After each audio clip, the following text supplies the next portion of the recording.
Thanks, Riley. We are joined today, everyone, by Mary Ignatius from Parent Voices. She's a statewide organizer out of California. Lennet Dumas, executive, Lennet, I hope I'm pronouncing that correctly. If not, please let me know. Lennet Dumas from National Association for Family Childcare. And Christine Johnson-Staub from CLASP, the Center for Law and Social Policy. Christine has been working on these issues a long time. She's someone that I go to for her expertise in childcare and sort of that 50-state national landscape. And so I'm going to ask Christine to get us started by helping us to just sort of paint the picture of what has happened over the last year and where sort of what the current state nationwide of childcare is. Let me stop sharing my screen so that we can feature our speakers. Hi, everyone. Good morning to most of you and good afternoon to those of you on the East Coast. It's great to see you all. I am so happy that you are part of this program and that you're thinking about childcare. I want to say I actually started my career working on childcare policy almost 30 years ago at the State House in Massachusetts, and I want to give a specific shout out to my own state senator, Susan Moran, who's on the call. So great to see you here. I love when work and local stuff comes together. So great to see you. So I will try to give an overview of what's been going on with childcare, but as you all know, it's been a big and complicated issue. If you haven't been watching the NewsHour series this week, it's been great because it's really been breaking it down piece by piece. And really unveiling how complicated childcare is and also how essential it is. And, you know, for decades, childcare has been a common good that's been mostly relying on the private market.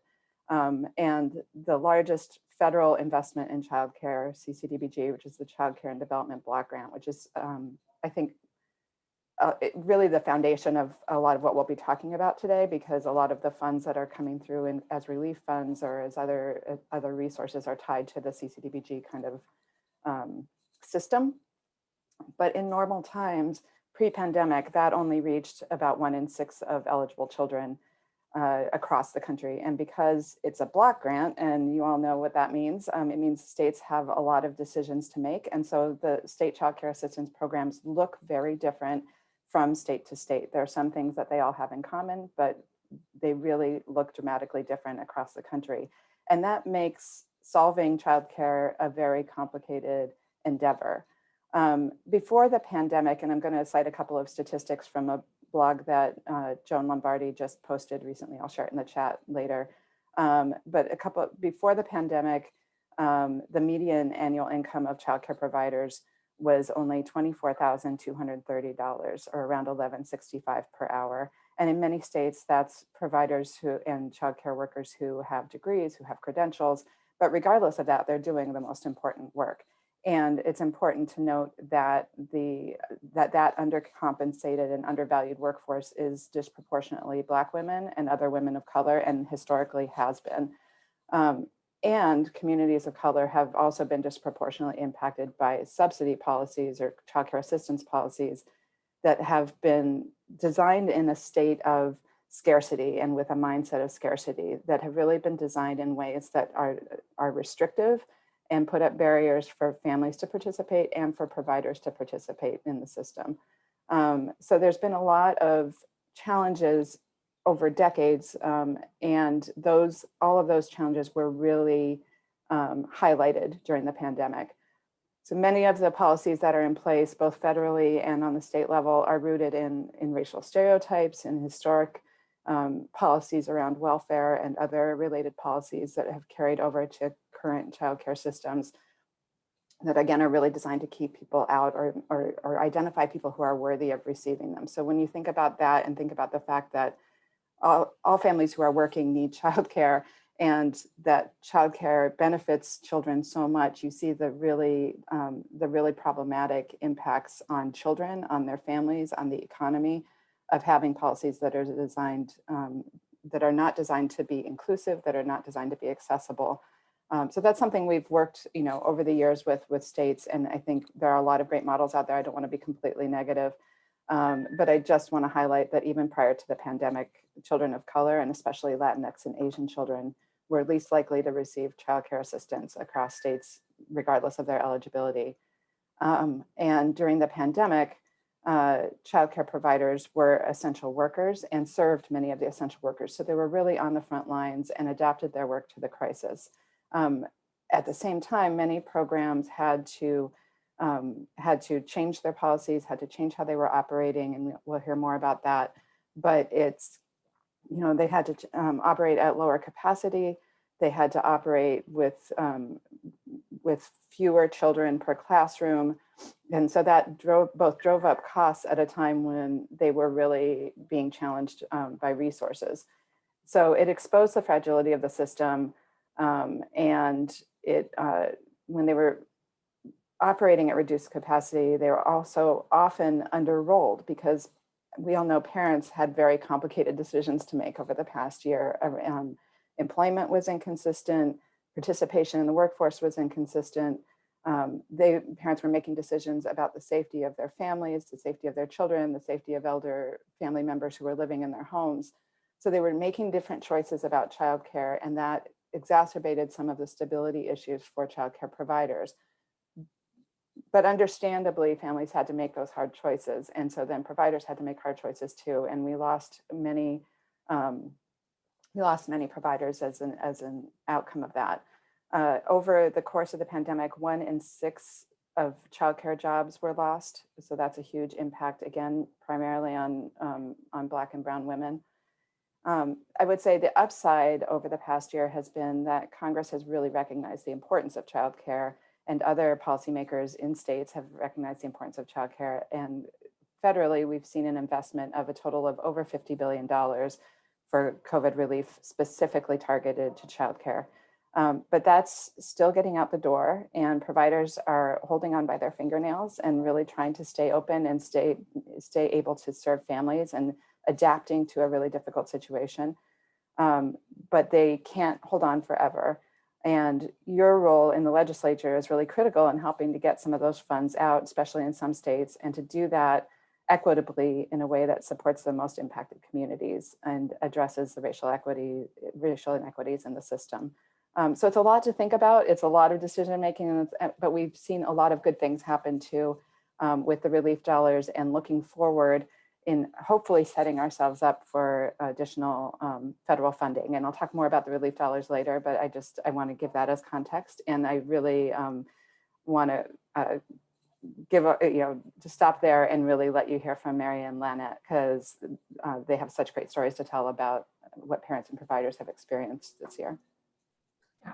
Thanks for setting us up, Christine. Appreciate it. I want to go over to Lynette. Let me add you here.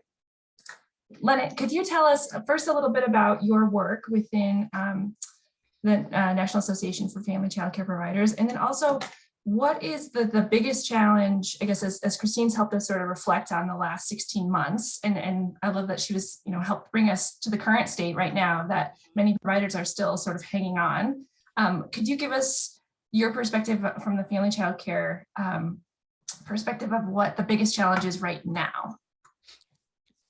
Yes, thank you for having me here. It's such a pleasure to be here with the policymakers that actually make things happen for the day-to-day experiences of early care and education professionals who deliver their services from their homes.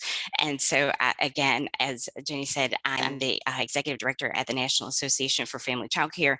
We're the professional organization that promotes early care and education professionals, like I said, who deliver these services from their homes, support young children in the whole child development, which promotes school readiness and lifelong success.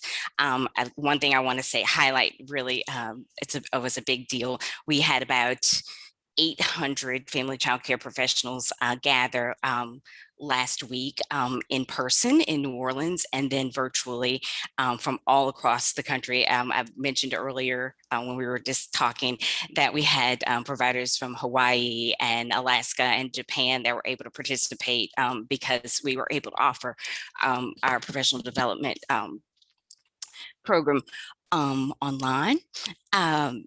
But one of the biggest things that had to be lifted up is the fact that learning happens where children are, and that care is a huge part of education and school readiness. And so I think a later idea is that that this is babysitting. And so we don't want it to be that only that learning only happens in school. And so we want to be careful that when we're designing these mixed delivery systems that are being supported financially by the federal dollars, that we're making sure that qualified family child care practitioners are included in the delivery, because again, learning is happening there.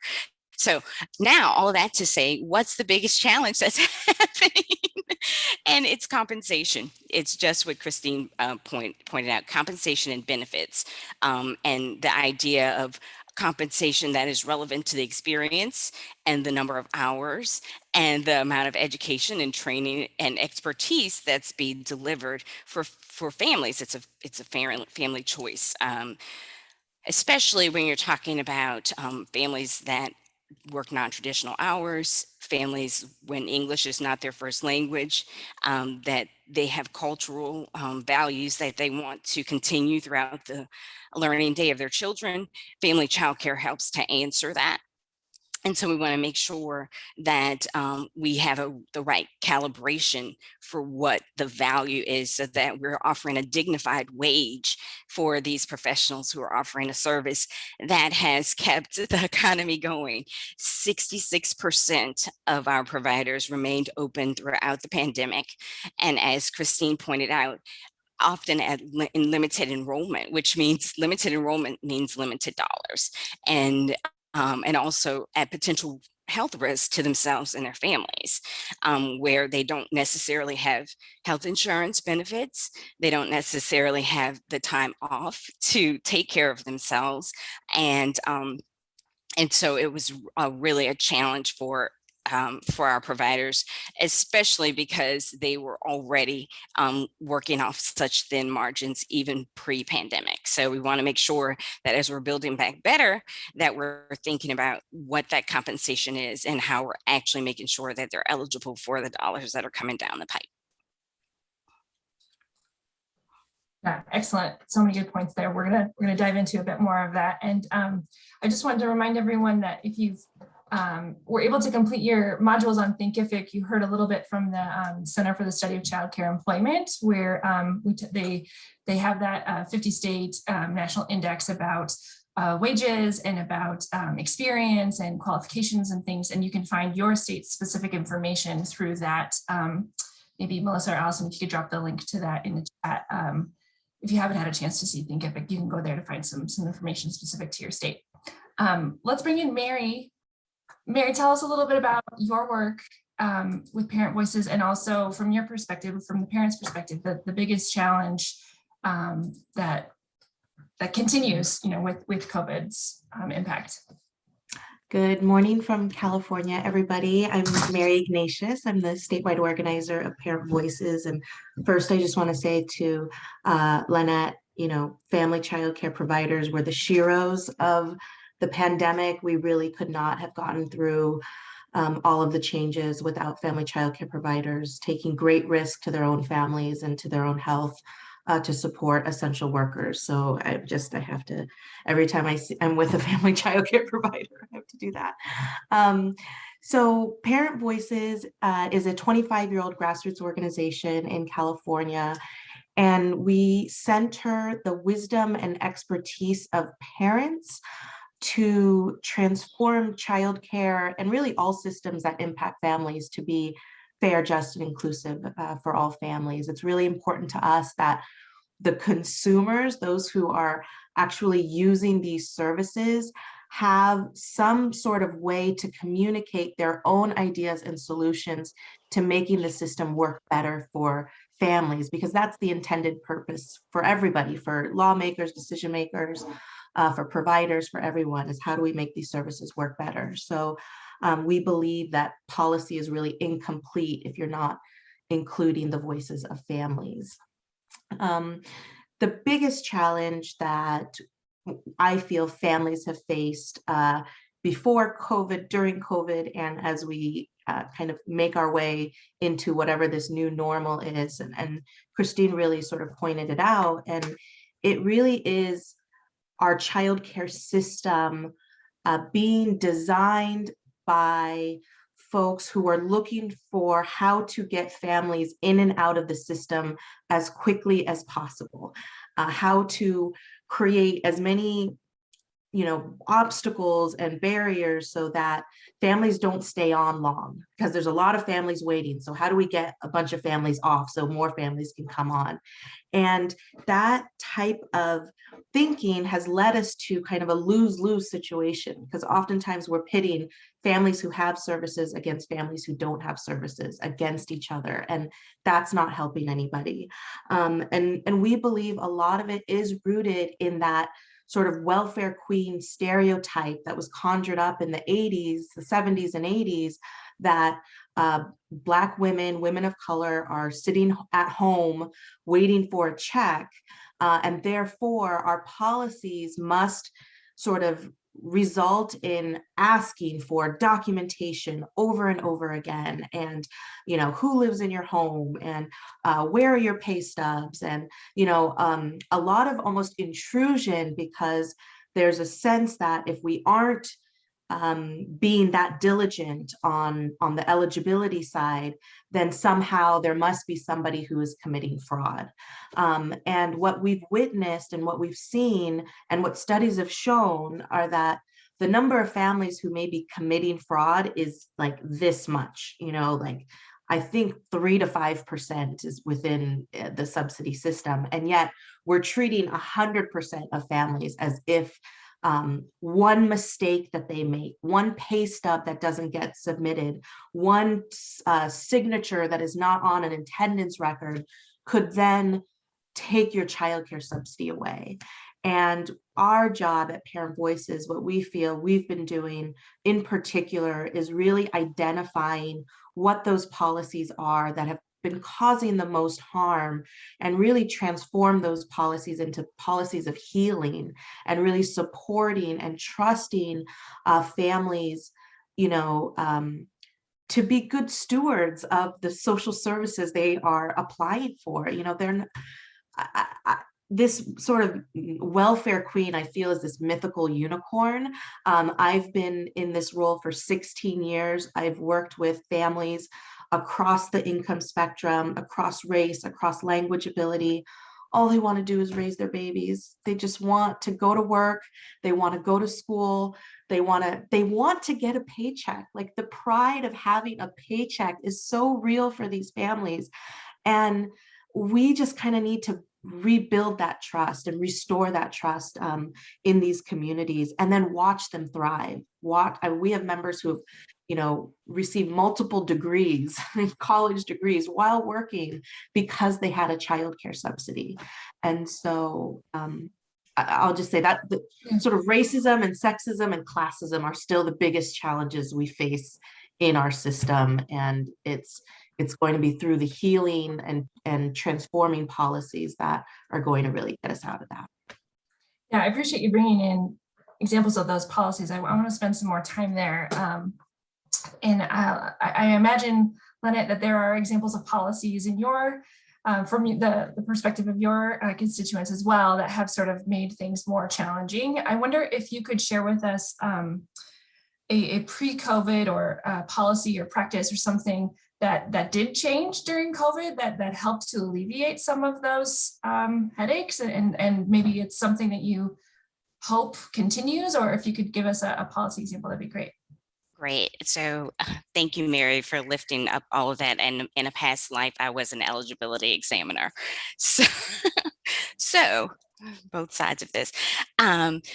Policies that have impacted family childcare and childcare in general are state subsidies paying by attendance rather than by enrollment. This is pre-pandemic.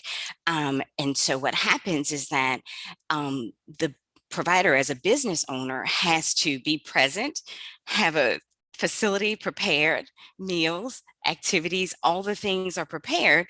But if one child isn't present because there's something going on, there's a transportation issue with family, there's a family emergency, there's something that happens that they're not present that day, then her income is reduced through no fault of her own. Whereas if in a school system, the school gets paid per child for the year, regardless of attendance. And so one of the things that changed during the COVID crisis was that lots of states started paying according to enrollment rather than attendance, which is something that is very helpful because we know the lives of families that are eligible for subsidies is not always stable, which means that it throws our providers into financial instability when they're serving those parents that need that.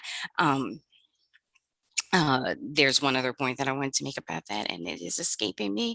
And so I'm sure that before we're finished talking, I'm gonna be like, that's it. It's okay. We should say, as you mentioned, Lena, that you're just coming off of your organization's huge meeting, and that's such a big lift. So totally understandable, and certainly been there myself.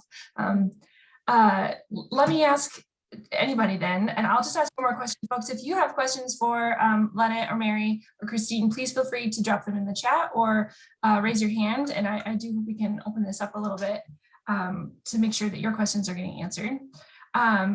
So we talked about some of the policies that have gotten us here. One example of a change because of COVID. Is there an example of another policy or practice that you maybe hasn't changed yet, but that you hope, something that inspires you or excites you that could be changing given our sort of new climate right now and the way the conversation is happening nationally? It seems like. Whoever wants to jump in. Go ahead, Mary. I'll jump in. I mean, there's been several. I mean, it's been really exciting. The pandemic has really opened up opportunity to sort of not go back and really think about what we need today and going forward. So a couple have been like having more virtual appointments for having to recertify for your childcare assistance. We've had parents who have had to take multiple buses and take the day off of work to go and provide all of their paperwork and documentation to show that they're still eligible for childcare assistance, and to make those virtual and have just a video appointment like this makes the entire difference in the day and the life of a working parent. Another policy that we have been just really excited about, which we had identified before the pandemic as one of our policy goals, was to eliminate co-payments for families who can least afford it. And during the pandemic, they were able to waive co-payments for all families for a small period of time. They kept it waived for families who were sheltering in place. But if you were an essential worker, you were still paying your family fee. And we were able to pass through our budget process waiving of those fees for a full year through June 2022 for all families, regardless if you're working from home, sheltering in place, or using in-person care. And, for us, it was, when you hear about co-payments, you're hearing about a family who's paying anywhere from $60 a month to $600 a month towards their childcare assistance. And to anybody, $60 a month sounds like a steal. I mean, you're getting full-time childcare for $60 a month. However, if you are working paycheck to paycheck, and that $60 means you're going on a payment plan with your electric company, or you're not eating because you need to make sure your children are eating, like that $60 means everything. And what we were able to show also is that waiving those fees is immediate financial relief to families.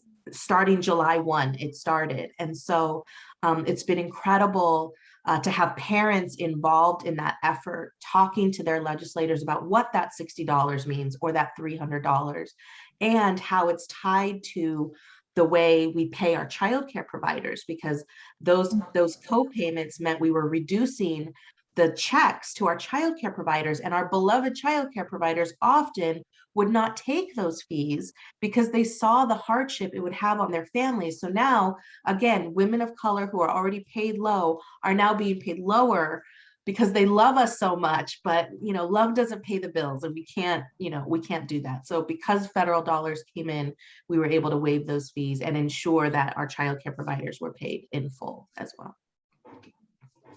That's great. Thanks for sharing that. We've got 2 questions coming in. Before I take them, Lynette, do you want to respond? No, I just wanted to lift up exactly what Mary said, because I was going to say the same Great. thing from the provider side. So thank you for saying that, but I want to say it again. Family child care providers, when there's a copay involved, often are not able to collect that copay, or the family leaves and they never see it.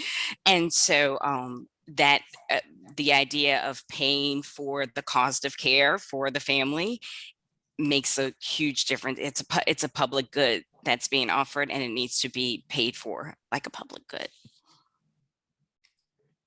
Thanks for that. Let me go to Representative Waslowick from Minnesota. You have a question? Go ahead and unmute. Yeah. Yep, thanks, Jenny. I'm wondering, so I was involved with some family and childcare legislation the past couple of years as a part of a task force that Minnesota had on family childcare. You kind of answered sort of policy related to the pandemic, but is there anything else pre-pandemic that you still want to see some policy changes made that would help family childcares and the families that have kids in those programs? Definitely. So relevant regulations is a huge issue. Lots of times let me start over. Every state has completely different regulations around how they govern family childcare, from nothing at all to the strictest zoning rules.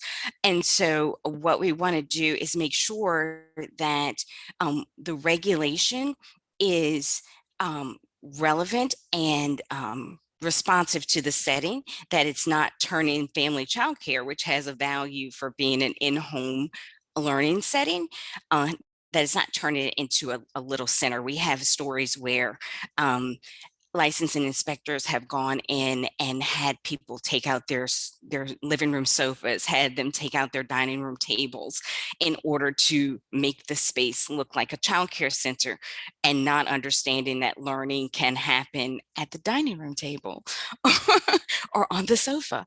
And so we want to make sure that we're not creating undue burdens for these small business owners in the regulations. And the other thing that I think I'd like to lift up is that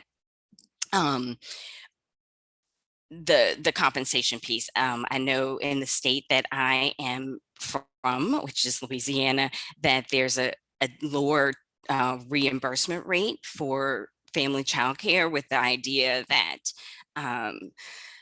it costs less to operate family childcare. But that is not the fact. That's not the case.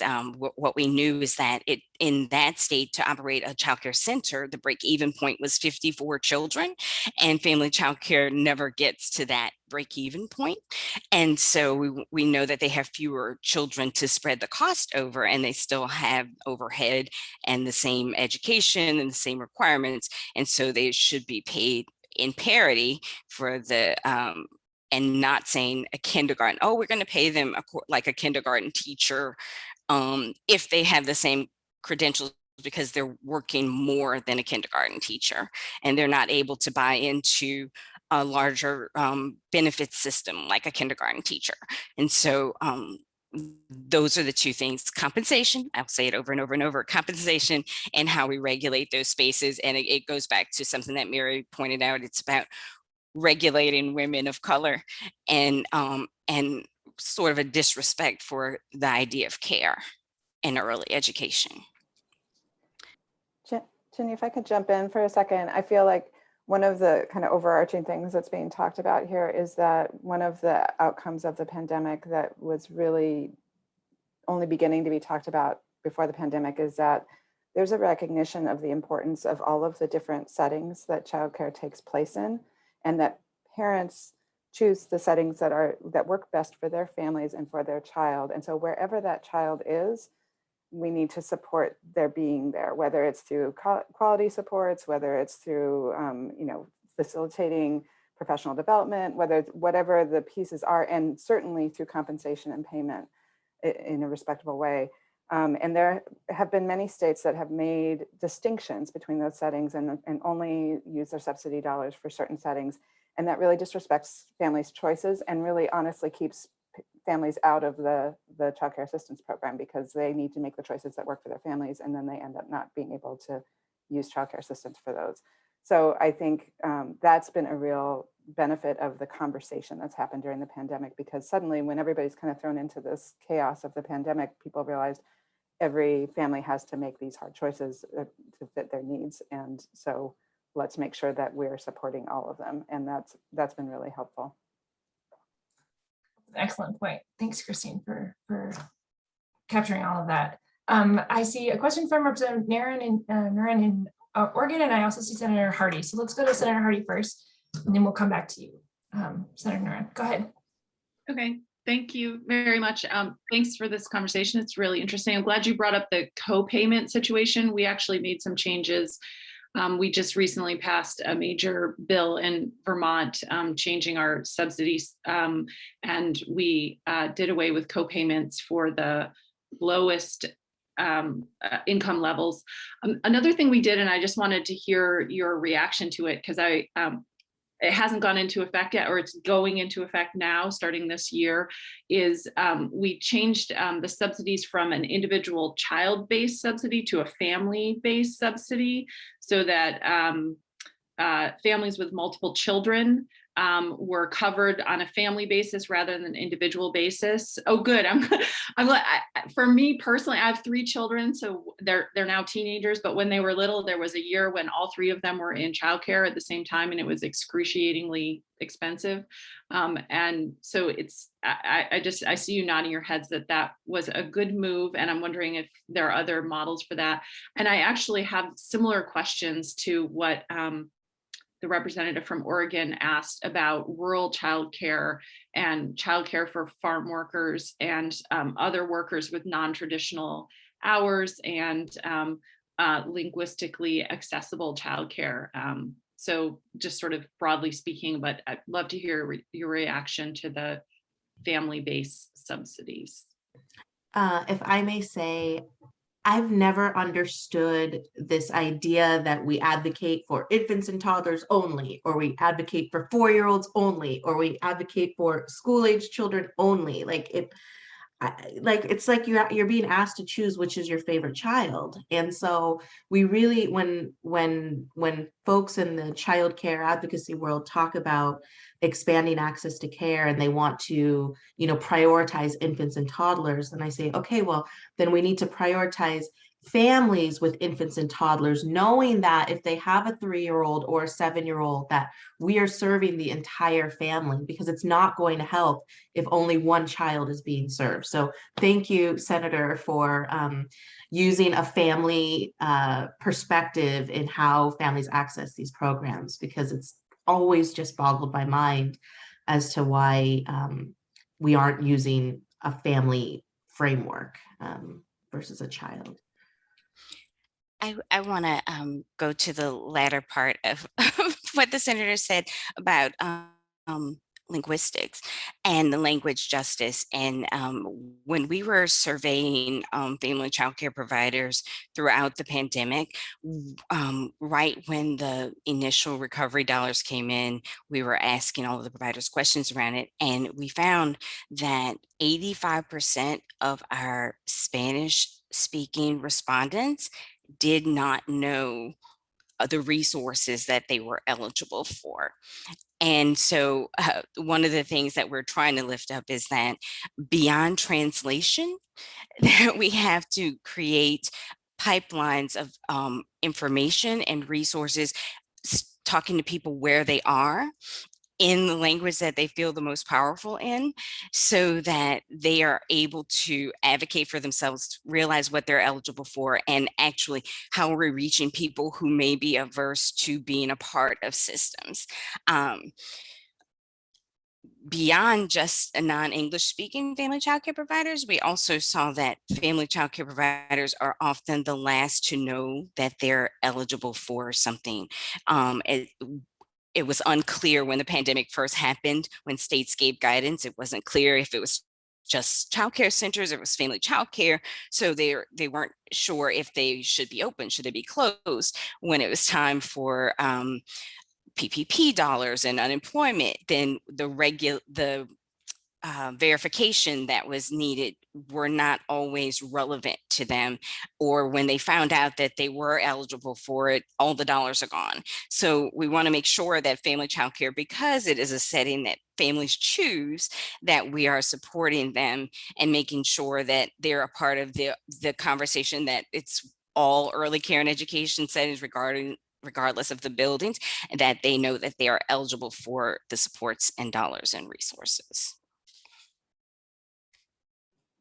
I'll just jump in on the question about rural and other kind of non-traditional hour care and other types of care that are hard to find, frankly, and that are hard for families to find and much needed. You know, most low-wage workers are working in jobs where their schedules change, where their schedules are unpredictable, where they're not 9 to 5, where they didn't have the option of staying home and working from home during the pandemic. That's their reality.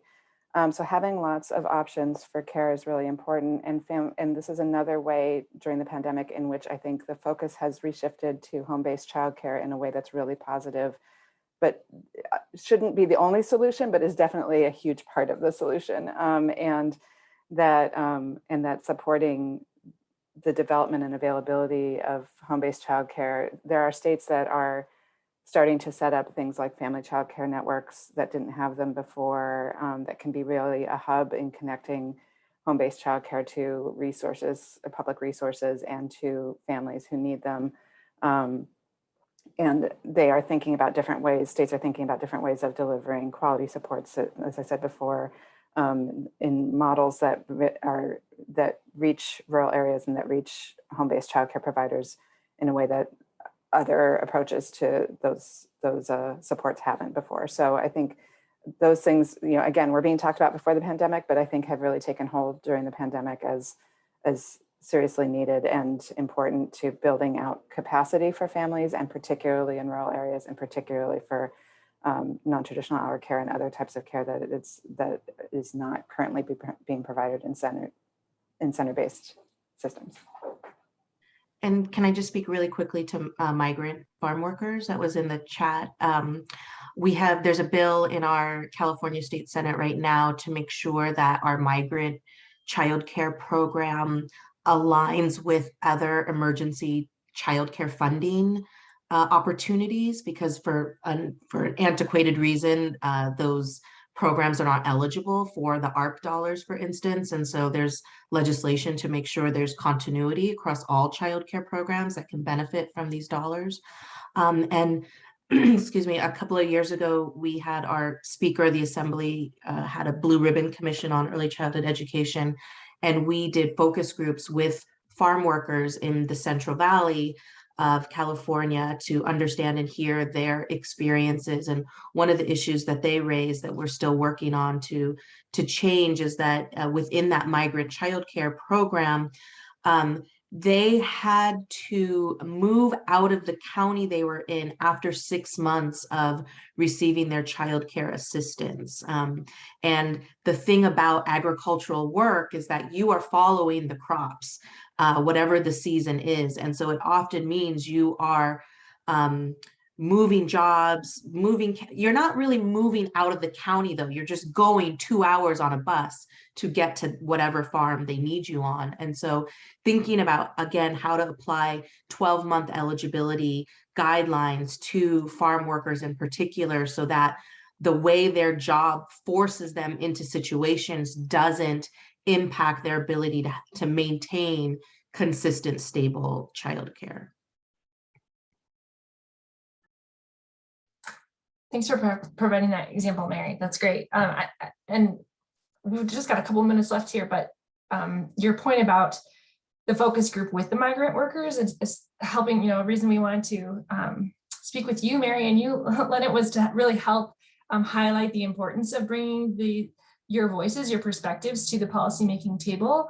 And I just wondered if folks are, I think when we spoke, Mary, you mentioned a couple other groups that are sort of parent focused groups to that, I don't know, necessarily advocate, but that work together to help bring the parent voice to the policymaking table. And if there's any resources, or if you're not sure of those groups in your states, we'll put some resources in the chat. But any final points you would like to leave with the legislators that they want to make sure we address as we close out?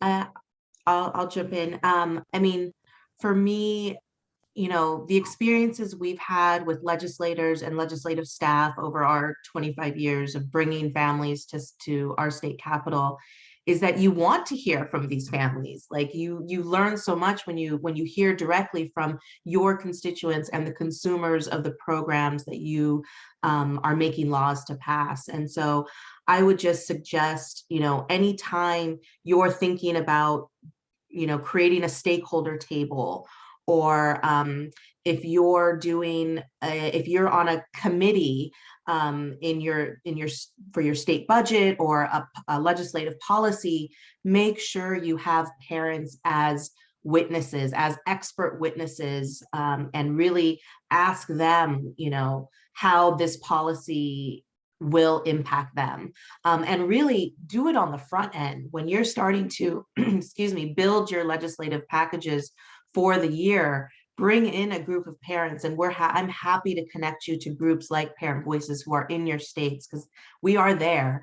Bring them in on the front end and talk to them about what they're hearing and seeing, you know, every day, and what would make their lives simpler, what would make getting their children to that program easier, and then build policy ideas around that. Really see them at, you know, not as just storytellers, but also as change makers. They are your best partner and advocate of making this program work. So stakeholder groups, advisory groups, our childcare programs moved from the Department of Education to the Department of Social Services over the last year.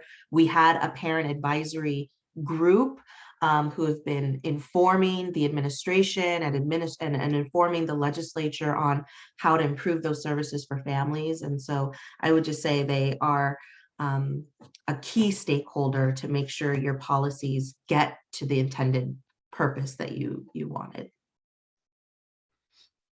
And we have chapters in 33 states, but we have members in every state. And so just the same as what Mary was saying, family childcare should be leaders and experts at the table, not afterthoughts. So when you're making the plans, then you want to have the expertise at the table so that you are sure that you're not misdirecting the resources.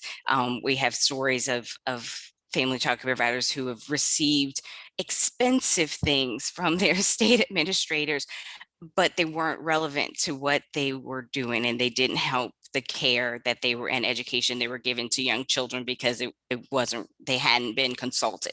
So bring family childcare to the table as the experts, the leaders. They know the day-to-day experience, and they can help to solve the problems.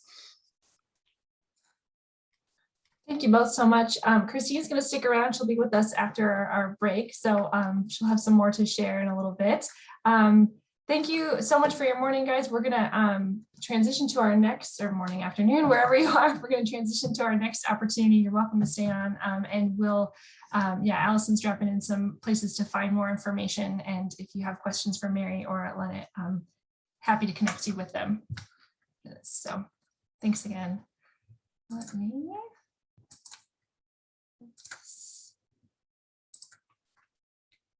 So now let's see, I'm going to hand things over to Melissa. Hopefully you were taking some notes and collecting on your 3-part bulletin board. And Melissa's going to share the notes she's taken, and we'll have an opportunity to chime in. Sure. So yes, lots of great ideas. I tried to capture everything. So happy to hear. If you jotted down something that I'm not capturing, please let me know. I'm happy to add a sticky note up to our board. But I did kind of capture a lot of things that, and I tried to categorize more broadly where I thought they fell. And I think it's fair to say that a lot of these issues that were brought up as far as the challenges can fit in multiple categories. So happy to move things around as well. Like I said, this is just sort of my first take on things, but this is all definitely a living document if you want to think about it that way. So as far as sorry, Melissa, do you mind making your screen bigger, or can you put it on yeah, let me see if I can. or zoom in How's that?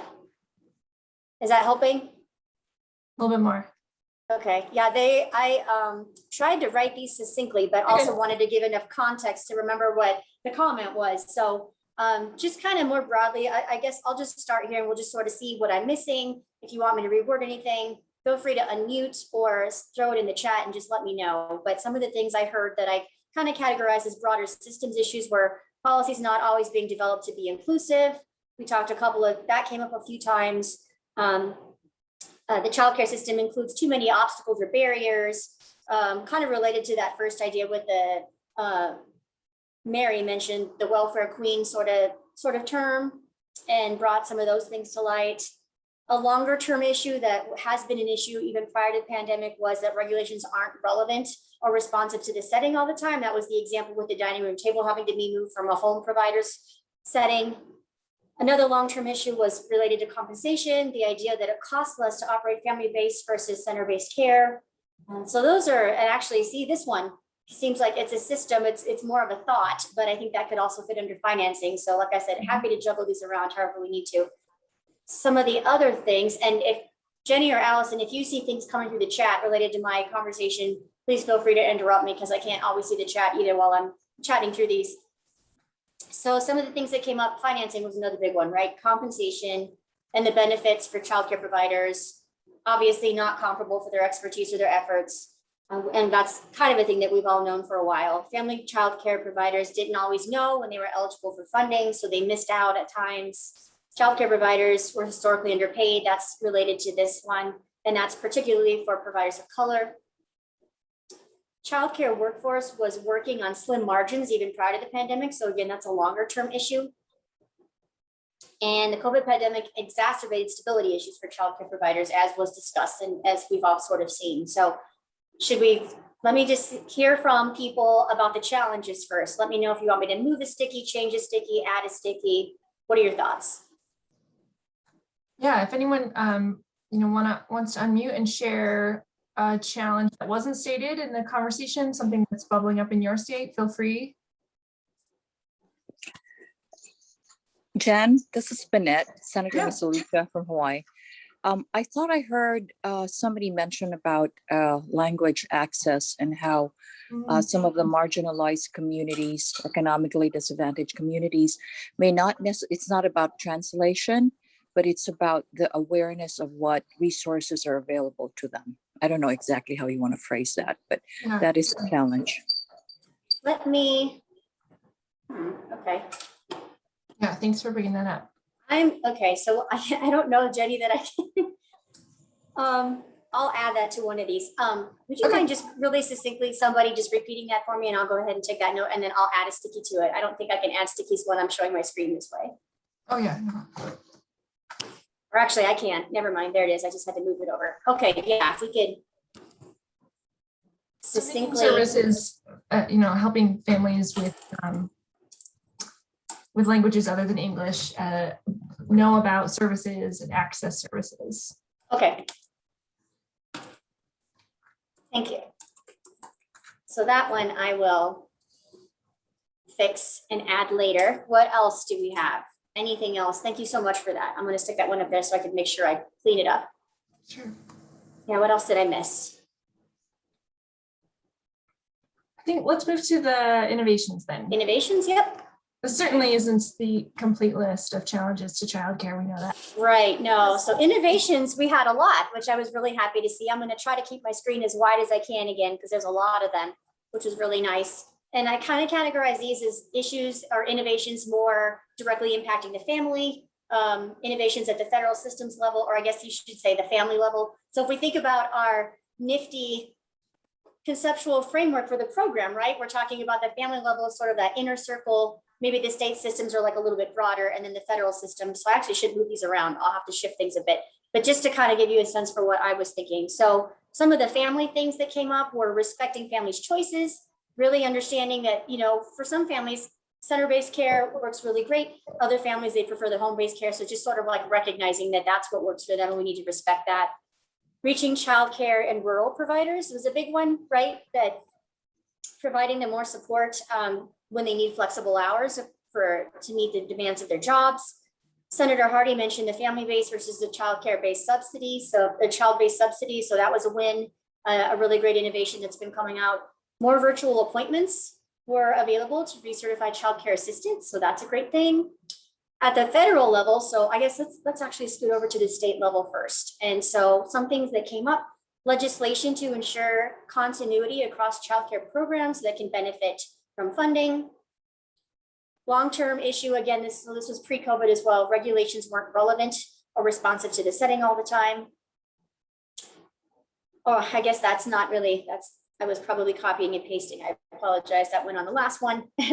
States started paying towards enrollment, not attendance. That sounded like a really great big win at the state level. So now let me scoot back over and just look at broader things, broader innovations that had come out. Federal dollars, right? That's huge. And they were able to waive co-payments, Mary mentioned, for all families, and ensure providers were paid. So that was a huge lift and a relief for both families and providers. And Congress has recognized the importance of childcare with the federal investment of over $50 billion, as was mentioned, as Christine mentioned right in the beginning of our opening remarks. So that's what we've got so far. Anything you'd like me to add or change related to innovations? If I can just chime in, this is Representative Wozlowick. I know Minnesota did this. I'm not sure what other states did, but Minnesota also put in money specifically for childcare providers to help them make it through the pandemic. So that was sort of a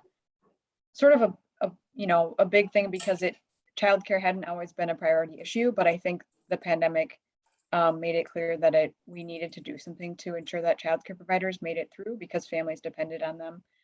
So I think that's a big one too. It's not just the federal funding, but also the state funding. Absolutely, thank you. Anything else we can add? I have one more, but I'm not sure if you already said it, so I apologize. Something I want to emphasize is stabilizing the sector by making sure a child qualifies for more than just a month, but for a year. And that's something that we're really excited about having done, as extending the amount of time that a child's care is stabilized. One thing that hasn't come up that I do also want to throw into this mix is one of our policies that we just changed in Oregon is allowing a child to qualify regardless of immigration status. And so that a child can receive care is very important. Great. Yeah, that's awesome. Thank you so much for that. I caught them. I caught both of those points. And are those at the state level, Rep. Moran? Would you want me to put those under the state or? State level for us. Okay, perfect. Oh, that was Oregon, you said specifically. Okay. Yep.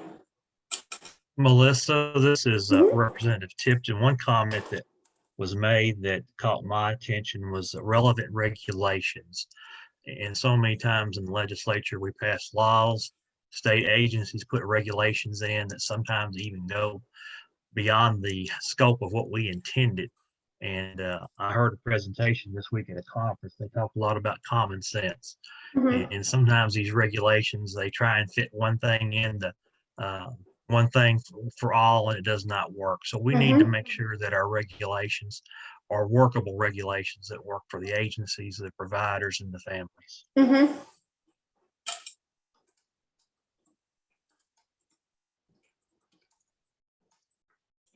Great. I will note that. Okay, anything else? I'm gonna put that one in pink too, so I can see where I need to categorize it. Can I just ask a question? Are these innovations specifically related to the pandemic, or other things that we have been doing pre-pandemic? Anything that is gonna better the system and help us build back better. Okay. Yeah. So I just want to mention a few things that we did based off of our Family Childcare Task Force. So we are actually going to be working with a national consultant to update our regulations for both centers and family childcare providers. We're also going to be doing a pilot project for shared services for family childcare. And then we're going to be establishing a one-stop assistance network for family childcare providers as well. So those are some high-level pieces. We're doing several other things too, but those are some of the high-level pieces in terms of systems that we're working on. Can you just, for that last one, you said a one-stop shop for just childcare? Basically like a one-stop shop for assisting providers, family childcare providers. So having resources and expertise and sort of a one-stop shop for folks to be able to get that assistance. Perfect. Thank you so much. Got it. Representative Davis, did you want to share something? Yeah, absolutely. And Representative Wazalek, I'm not sure if you're speaking about the Office of Ombudsperson that we created. That's probably what you were referring to, but that just went through. It was a bill that I had carried back in 19. And it was also included as a recommendation from the Family Child Care Task Force. Very happy to have that included. I think it's really going to benefit our family child care providers in, as Representative Wazalek mentioned, having that one-stop shop where if there's correction orders or questions, it's one place of information. So really looking forward to that. And that came out of a desire by family child care providers to have that assistance available. Mm-hmm. This is great. Look at all these state innovations down here. I'm running out of room. That's awesome. Okay, anything else anyone would like to add? You want me to change?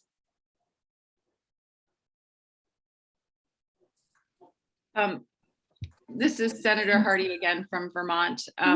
I think the question about regulation is really interesting, and it's always a tension between appropriate and relevant regulations and quality and oversight and safety. And so I think this is such an interesting conversation.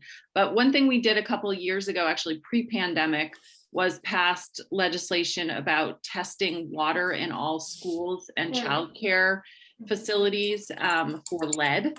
And we actually included all childcare programs, including family and home-based programs, and then provided funding to replace taps and mostly it was taps actually that were causing lead contamination of water because lead is such a huge toxic chemical that can affect brain development. But I think it was a good example of how we actually included the entire sector and also provided funding even for home-based to swap out their kitchen tap if it was providing lead or if it was causing lead contamination. Great, got it. Thank you all so much for sharing this. This is great. We're going to revisit this a little bit later. So if you've got more, hold on to them for now. I want to give you a chance to take a quick break. I see our next speakers are ready to join us. So let's take 5 minutes. So use the bathroom, fill up your coffee, and we'll come back at, let's see, that's 11:07 my time, so 7 after the hour, and then we'll get more into policies and hopefully have some more innovations to share. So, and thanks for Melissa.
Welcome back, everyone. That was short and sweet.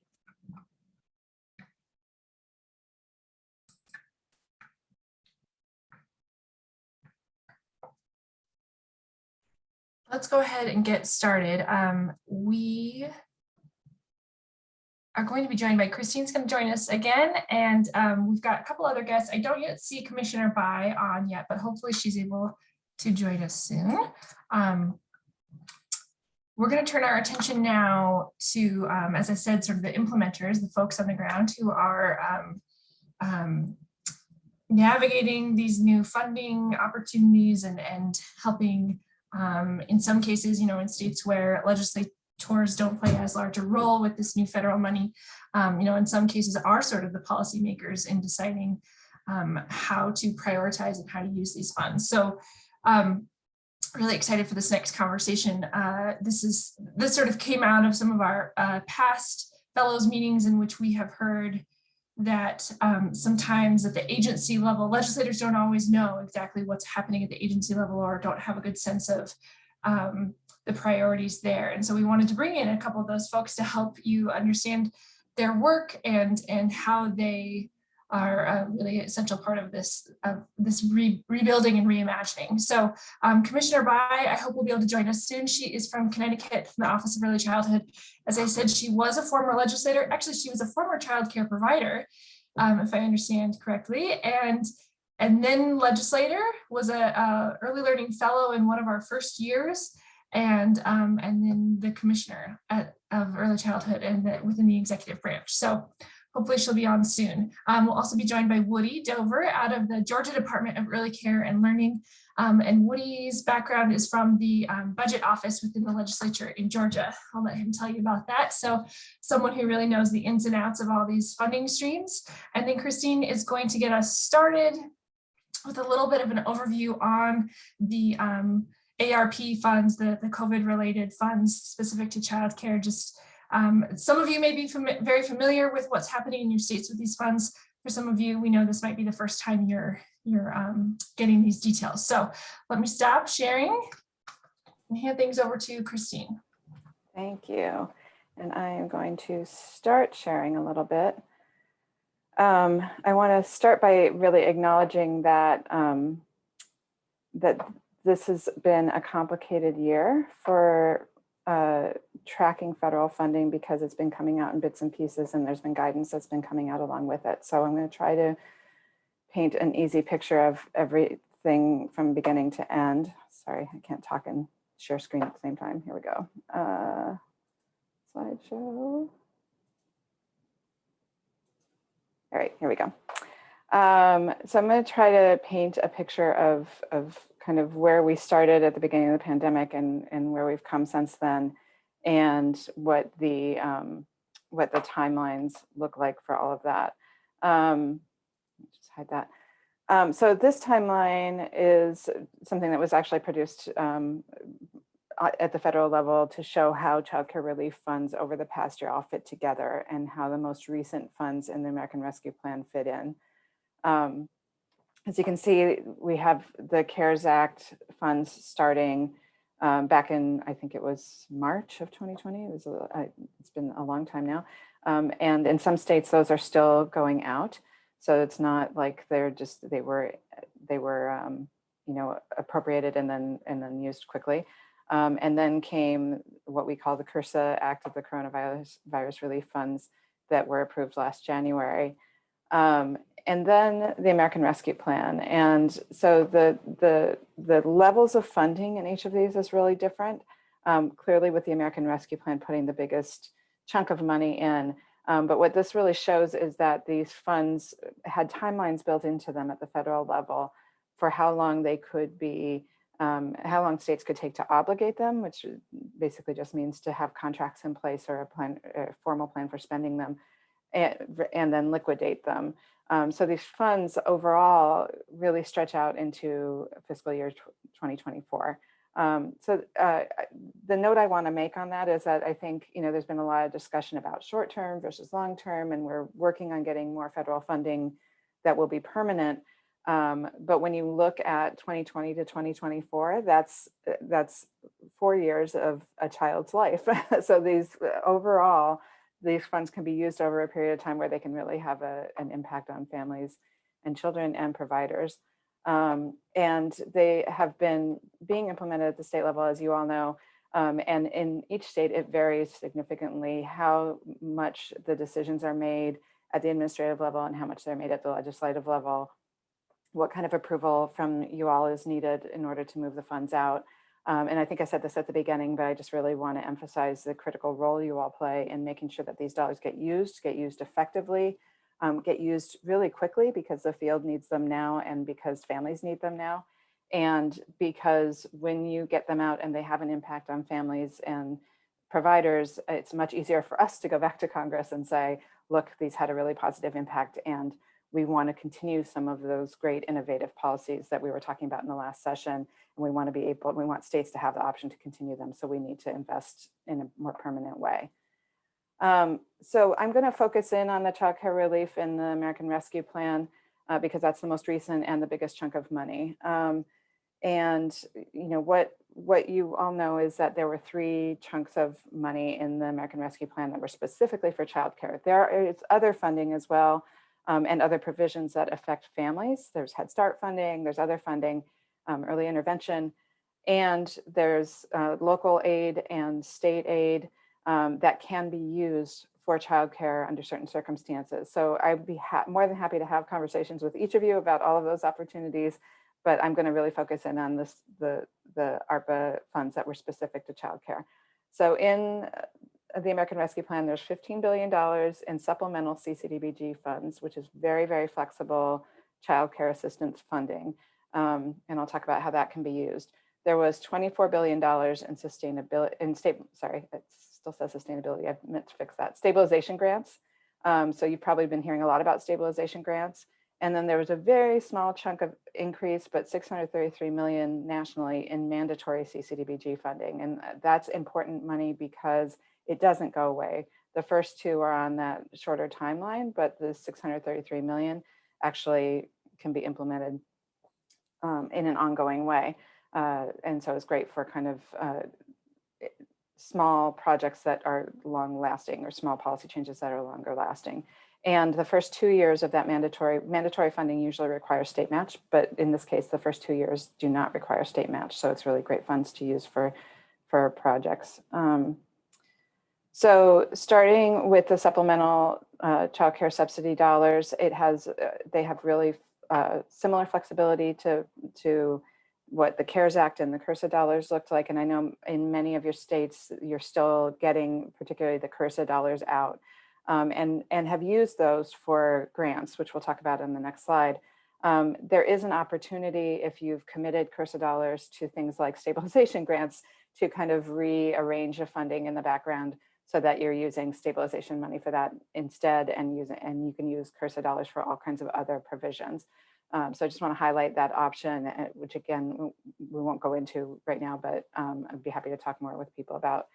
The supplemental childcare subsidy dollars, the guidance came out recently. I put a link in the chat that has more details on that, but you can basically use it to provide childcare assistance to anyone who's eligible, including essential workers, regardless of essential workers' income. So if you've defined your essential workers very broadly, that's a lot of families who are potentially eligible for assistance under this, or you can use it for other purposes, which can include quality activities, can include a lot of supports to providers, can include covering co-payments, can include paying by enrollment instead of attended, and all of those other kinds of policies that we were talking about in the last session.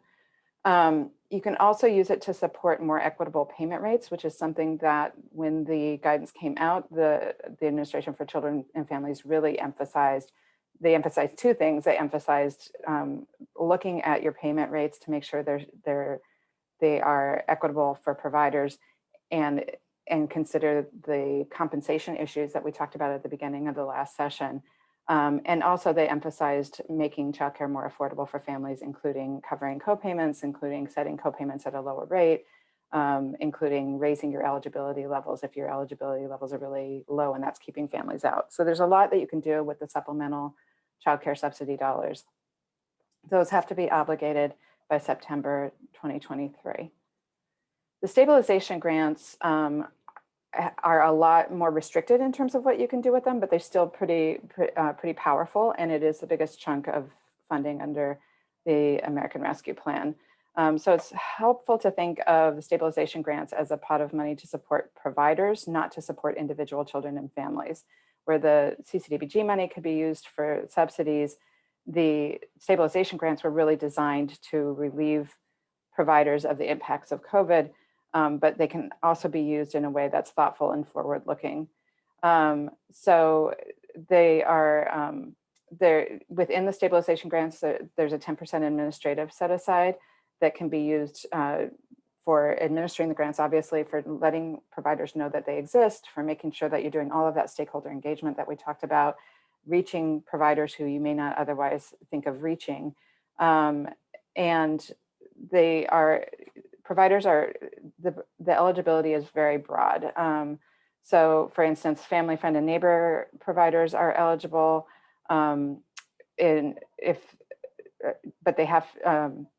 but if they aren't registered or licensed or aren't meeting state requirements for the subsidy program, they can still access grants, but they'll have to meet some of those standards first. So there's some kind of contingencies around that, but the eligibility for stabilization grants is really very broad. You can design your grants to incentivize different types of care, settings, location, ages. The guidance allows states to give out multiple types of grants. So we'll hear some of what states are doing in that. And they are really kind of the centerpiece of this, of the American Rescue Plan. One of the things I want to highlight is, so I have on the slide that what they can be used to support. There's a list there, and there is a template kind of grant proposal or grant application. States have to put their application up online, and they can cover all of the things kind of listed in this bullet right in the middle here. Grants can support personnel costs, facilities, supplies. So they can include things like compensation. They can include things like mental health, providing mental health supports for children and for providers. And ACF did provide a template application that states can use and adapt to get the funds out quickly. But I think, the tension here is that it's a lot of funding. So you can get the funds out quickly using that template application, get it out to providers so they get immediate relief. You can also think about using some of these funds in a more targeted way to focus on things like facilities, to focus on things like mental health, to focus on things, like building your, supporting family childcare or home-based childcare. So you can think about it in different ways and get it out over the course of the period. But it is a tension because I know, providers need these funds, and because there is a lot of pressure from ACF to get the funds out quickly so that we can continue to make the case for ongoing investments that are larger. These grants have to be obligated by September 30th, 2022. So there's not a lot of time. And there's also a timeline in place that basically says that if you aren't going to be able to use all of these funds, I think it's by April. I don't know if I have that in my notes, but I think it's by April that, oh yeah, here it is. So states can use these for urgent needs, and going back to January 2021, sorry, I was looking at the wrong thing here. I think it's if you're not sure you're going to be, if in April you're not sure you're going to be able to obligate all of these funds, that's a point at which ACF may rearrange them and send them to other states. So it's worth thinking about getting these out quickly, and at least getting most of them out quickly, because anything that by April you don't think you're going to be able to obligate by September 30th, your state may lose those funds. And states Christine, can I ask you a question real quick? Sure, yeah. Sorry, Yeah, I can't see anyone, so you have to speak up if you Yeah, a question had come in, and I think I was waiting for you to get to this about the, having to make the plans within the CCDF plans. So maybe you're going to get to this, but if folks don't know necessarily the status of these funds, or who in their state is in control of the distribution of these funds, I would guess that our conversation will sort of lead to talking to their agency folks, but is Yes. there a recommendation you would have of where to find that out? Yes, so I can, after I'm done with this, I can put a link in the chat that has the lead agencies for each state. But your state childcare agency that runs your subsidy program, your lead childcare agency, is the one that is administering these grants. Georgia and hopefully Connecticut will talk about how they're doing it, but every state has that office, so that's who's overseeing it. And just like everything that we've talked about today, it's a real mix of who's involved in the planning. Hopefully there's robust stakeholder engagement in doing the planning, but that isn't always the case. And hopefully legislatures and administrators are working together if there's a requirement for the legislators to approve the use of the funds. Understanding that everybody's in different legislative sessions. I know that's been a problem in some states that, the sessions ended and they didn't approve the use of these funds and they have to get out really quickly. So yes, there hopefully are conversations going on between legislators and their state administrators. And if anybody doesn't know who their state administrator is, I work a lot with all of them. So, or not all of them, but most of them. So I would be happy to connect you with the person in your state who's administering these. I'm trying to be brief, but are there any other questions right now before I go to the next piece? I think you're good. Okay. So just some considerations around implementing the ARP funds with equity in mind. Mary and Lena made such a great case for this in our last session, but really important to promote participation and lift up voices through stakeholder engagement.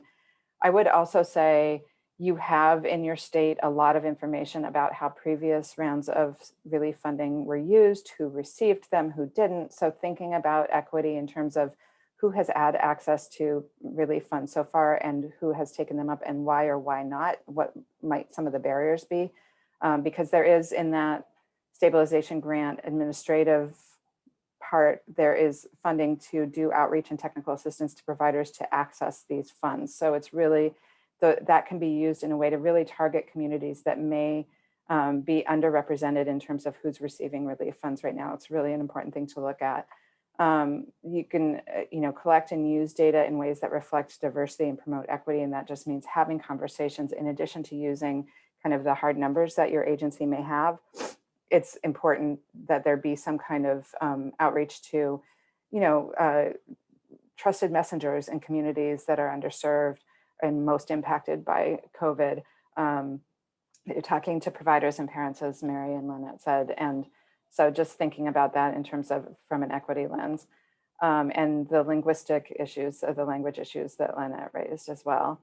And focusing in on the most impacted communities, it's something that Commissioner Bai is really focused on, and as well as our Massachusetts Commissioner, and I think others have as well in different ways, but Commissioner Bai will talk about the strategy that they used in Connecticut.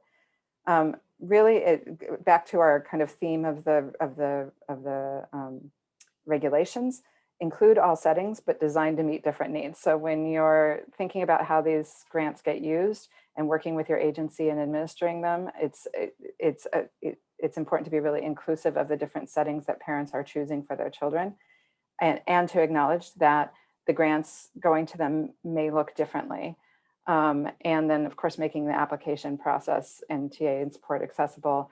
The other thing I would say is in the guidance for the grants, there was a really strong emphasis on, the American Rescue Plan Act says that these grants have to be based on providers' costs, but does not get, the guidance really further emphasized that this does not have to be an administrative burden for providers. States can use models of estimation to design the grants and to determine the amounts of the grants so that the burden is not on providers to do that. The providers will still have to attest that it reflects their cost, but states can use models and tools to do those cost estimations.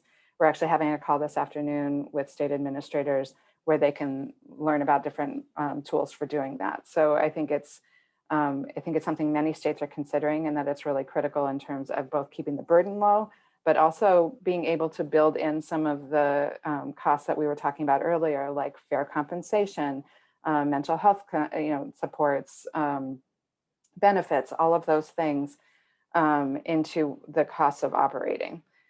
So I think I highlighted a few things that I wanted to just uncover here in terms of use of childcare relief funds broadly. Mary talked about their great win in terms of covering family co-payments into next year, which is just fabulous and hopefully will become a permanent thing. And other states are considering ways of doing that as well. Maine is using some of their relief funds to expand mental health consultation. Kentucky is one of the states that's developing family childcare networks to deliver business supports for home-based childcare.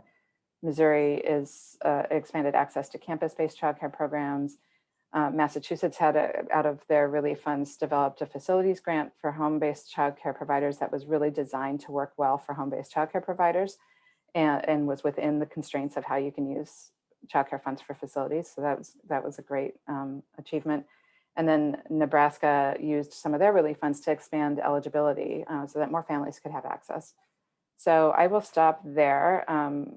There's lots of stories to tell, but I want to make sure that the administrators get a chance to tell theirs. So I'm going to stop sharing. And if there's any questions, I'm happy to answer them or wait, whichever works best. Thank you, Christine. Yeah, any immediate questions on everything you just learned from Christine?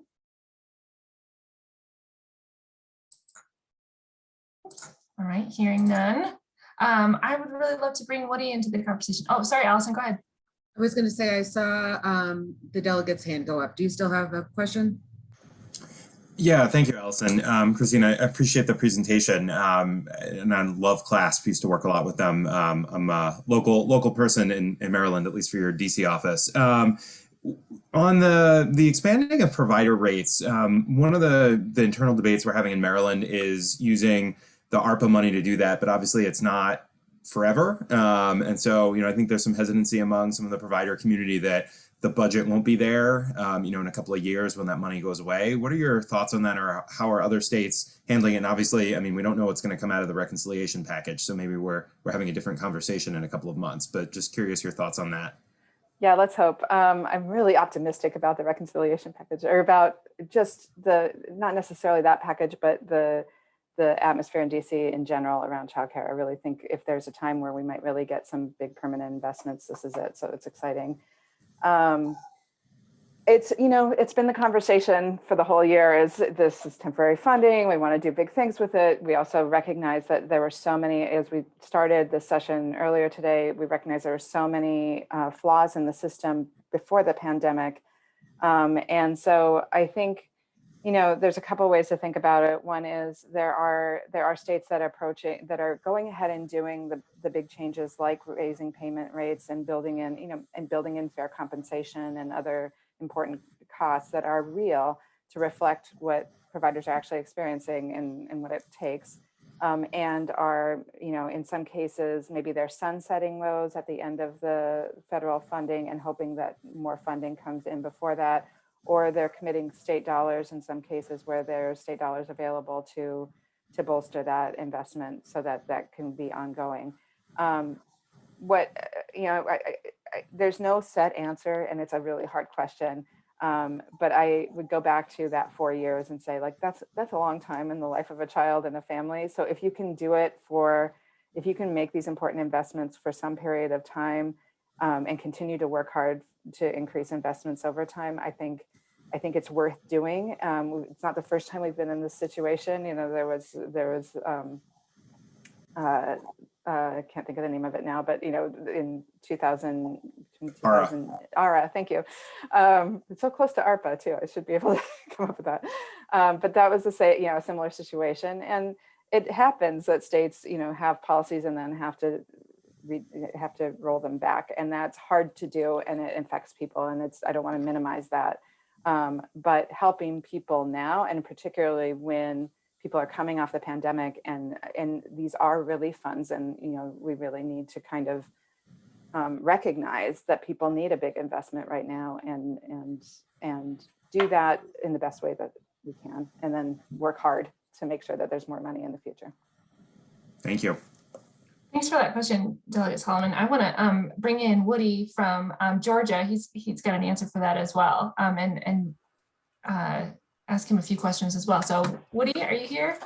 Hey, good afternoon, everybody. Thank you for the opportunity to join and speak to you all. So I am the Enterprise Project Management Director with the Georgia Department of Early Care Learning, as well as the co-CCDF Administrator for the state of Georgia. And I also am the Program Administrator over our Stabilization Fund grant funds that have been and will go out the door moving forward in Georgia. But I did want to jump in real fast and answer, kind of Georgia's perspective on that rate question. And kind of give you some, tell you what we've done thus far relative to rates, given the constraints and the idea around limited, the time limited nature of the dollars that are available to states. So, thus far, I mean, we have always, in the back of my mind, want to increase rates, and clearly, there was the increasing rates is one of the options that is currently on the table. But what we decided to do instead of changing our base rates at this time, the way Georgia rates works are we have what are called base rates, and then when our providers are participating in what's called our QRIS, or Quality Rated Improvement System, where they can get a rating based on an assessment of their quality.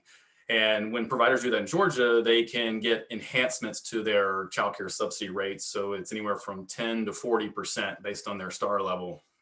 What we decided to do specifically with the CRSA dollars is, rather than increase our rates at this time, we decided to use the CRSA dollars to do two things. We're essentially paying a family's copay on behalf of the family with those dollars. So we're eliminating the family's burden of childcare from that perspective. But also, one thing to know is that typically with childcare subsidy, most states provide a rate to the provider on behalf of the family. The family would have then a copay, and then potentially there's an additional burden to the family where, say, the provider's private rate is one number and the total subsidy from the state, including the family fee, is a different number. And the family would then be, in most cases, is responsible for that difference. And so what we decided to do with our CRSA dollars is we decided to fill that gap on behalf of the family as well. So what we are doing is, rather than increase our rates at this time, we're going to, we have actually implemented, we're basically paying the provider's full published rate for all children in our subsidy care. So we're doing it in a way that we can identify what is our typical subsidy rate, what we're paying on behalf of the family, and where we're filling that differential gap for the family as well. So, and then in addition to that, we're paying these tier bonus amounts of anywhere from 10 to 40% per week per child as well.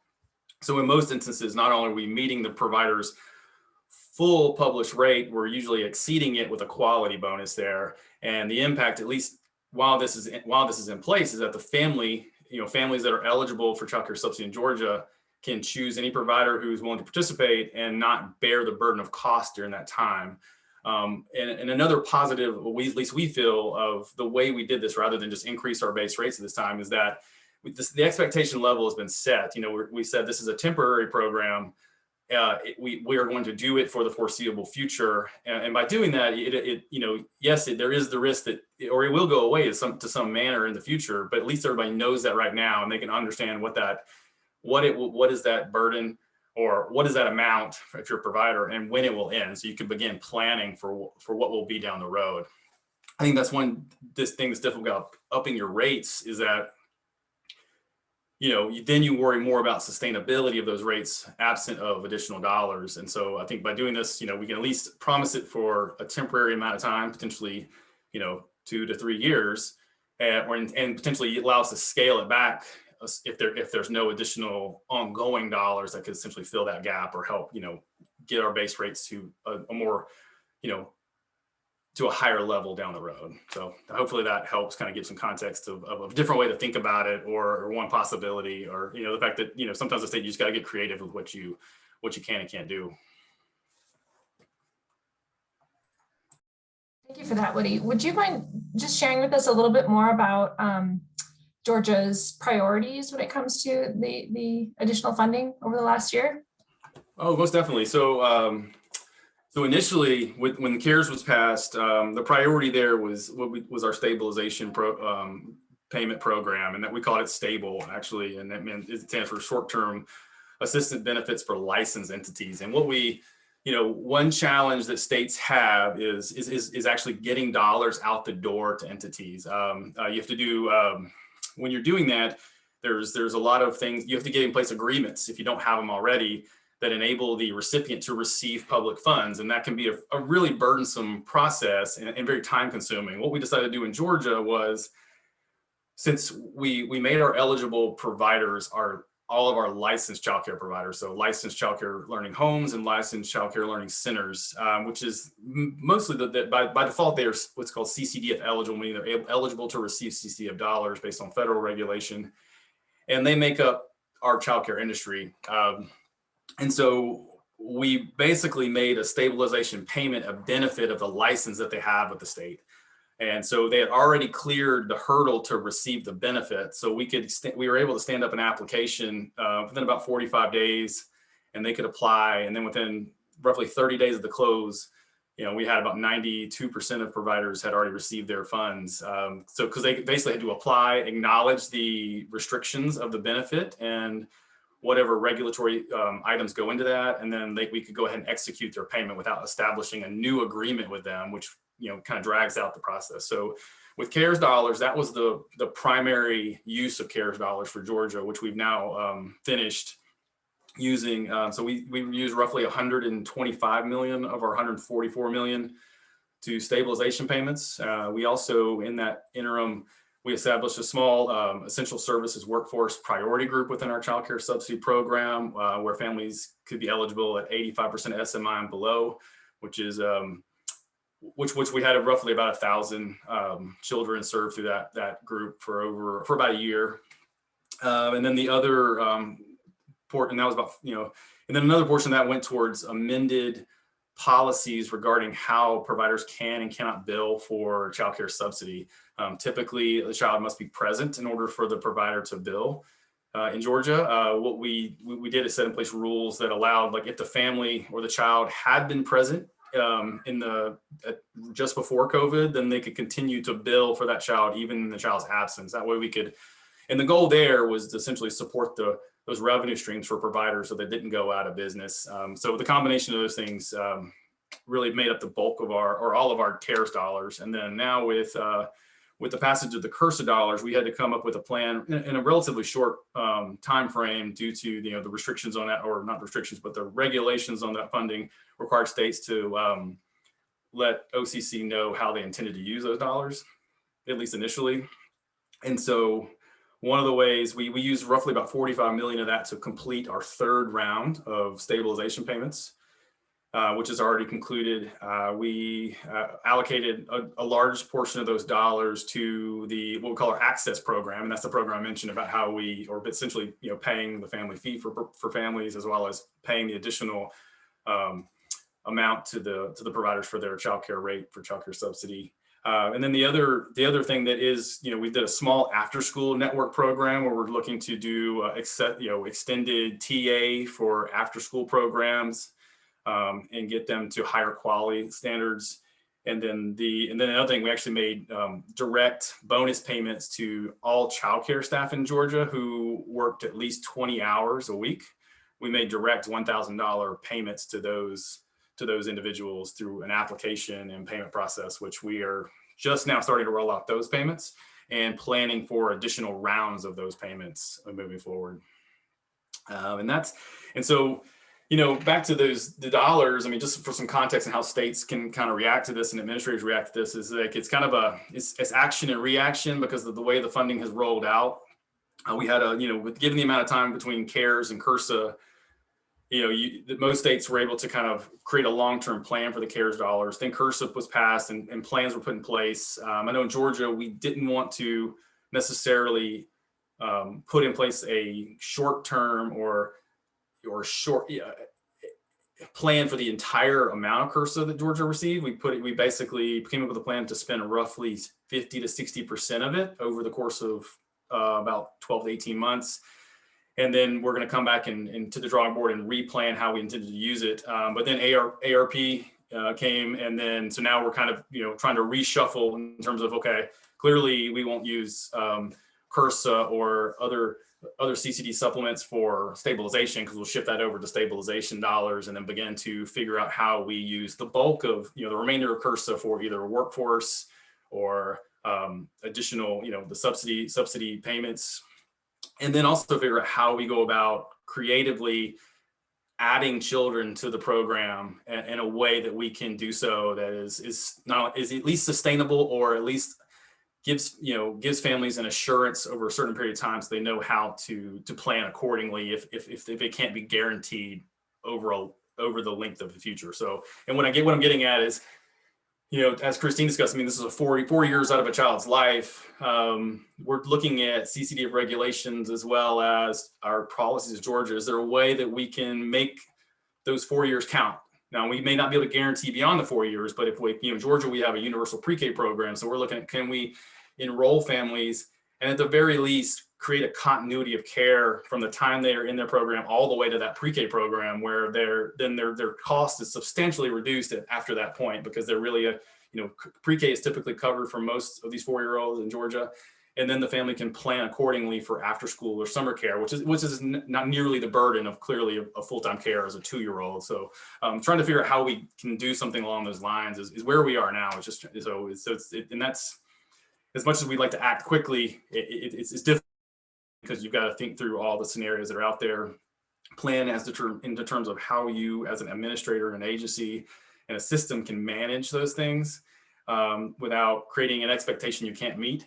And also how you can get stakeholder feedback and communicate effectively once decisions are made, and make sure that families and providers know what resources they have to access and what options they have. So, I mean, we're doing our best to act as quickly as possible, but we also know that we want to be, given the volume of dollars, we want to be so intentional about the outreach and the stakeholder engagement and the communication that we don't leave anyone in the dark. So I'll stop there and see if there's any questions. Yeah, I appreciate that, Woody, giving us the full spectrum of the cares to the CRSA to the ARP. If you have questions, folks, feel free to unmute or drop them in the chat. I imagine some of what he said is what you're hearing in your states as well. So add them to your notes too, our shared challenges and innovations. Christine, I wanted to go to you and ask where you shared some really great examples at the end of your presentation. What's your sense of sort of where states are at right now in terms of, like Woody was saying, being thoughtful about these plans through the real needs of providers and parents, but also knowing that there's still some urgency? Are there any states you would lift up?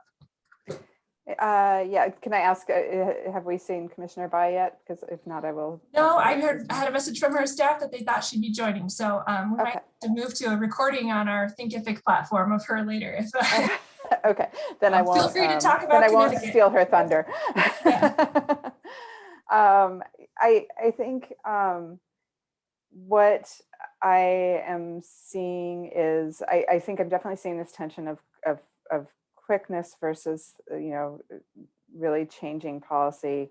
And the most promising practices that I'm seeing are in stakeholder engagement, in thinking about equity in terms of who has access to the funds and how to get them out, and in estimating costs in an inclusive way. So a couple of opportunities that I would highlight. If you are in your state, so every state just submitted their state plan. It was due February 1st, except for, I guess, Alaska got an extension. I'm not sure why. And in that plan, states were supposed to put in a description of how they were going to use their American Rescue Plan dollars. So that's one thing to look at. But the other thing, or specifically around the stabilization grants, the other thing that happened in the state plans is that there was the option in states for a waiver to think about how they set payment rates in an ongoing way. So they could, usually in their state CCDF plan, the state has to put in what their method is for establishing their market rate and then tying their payment rates to that market rate. What this said was you can have another year to do that, which is great, because if states hadn't done a recent market rate survey and they tried to do one right now in the midst of the pandemic, it would be chaos and it would not reflect what normal times in any kind of way.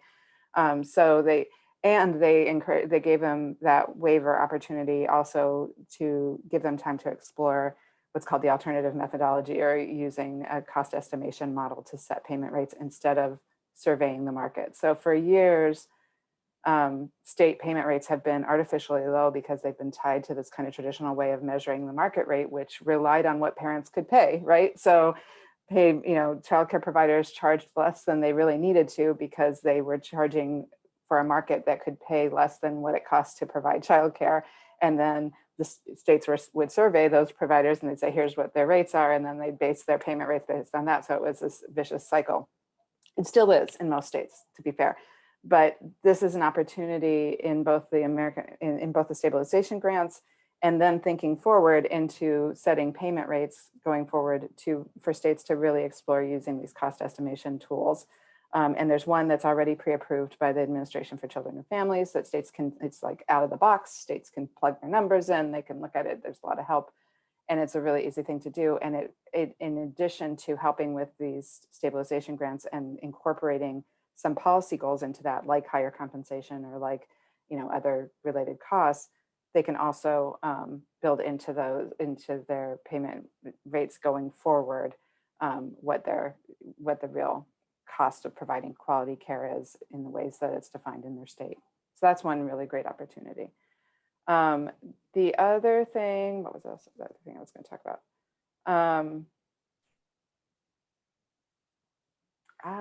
I lost it. Do you mind if I jump in? Yeah. Yes, go ahead. I'll come back to you. I want to. Oh, did you go on mute? Did Jenny just drop off somehow? She's muted. Yeah, there we go. Oh, there you are. Still muted. Can you hear me now? Yes. Sorry.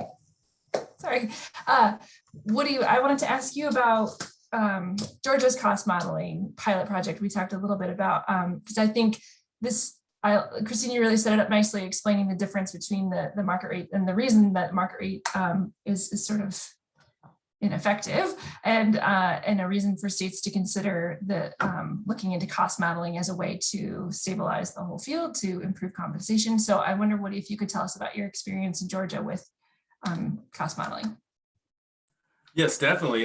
So before COVID, we actually, our initial cost model was developed in the months leading up to the start of the pandemic. And the intent behind it was clearly, as Christine pointed out, I mean, many states were moving in the direction, and that was encouraged by OCC to move in the direction of understanding the cost of childcare and understanding, relative in the different, and the way that could differ throughout a state. There's a lot of value in understanding that, and because there's, to Christine's point about like a traditional market rate survey, market pricing, it has a lot of unpredictable factors to some degree, but at the same time, it is constrained by the ability of families to pay that. And typical OCC guidance was that, the ideal would be to set your rates at the 75th percentile of an individual market. The idea being that if you did that, then a family would have the choice of 3 out of every 4 providers in that market. That doesn't necessarily mean that there's high quality factored in there either. There's lots. Once again, so understanding cost was imperative on our end, and so we went into this cost model, and not only we weren't necessarily seeking out, and we're not sure whether we actually will seek out an alternative methodology, but we understand that it's a necessary part of understanding the market and the costs related to childcare. And ours is a multi-year process of we took our what we believed was ideal and known about our childcare in Georgia. We have 3 market rate zones. We have 2 the types of providers that we're looking at, so center and family based. Our market rate zones in Georgia, we have our basically the Atlanta metro area is our largest and highest cost zone. Then we have our smaller metropolitan areas that are typically connected by like interstate or major highway corridors, and then we have everywhere else. That's our zone 3.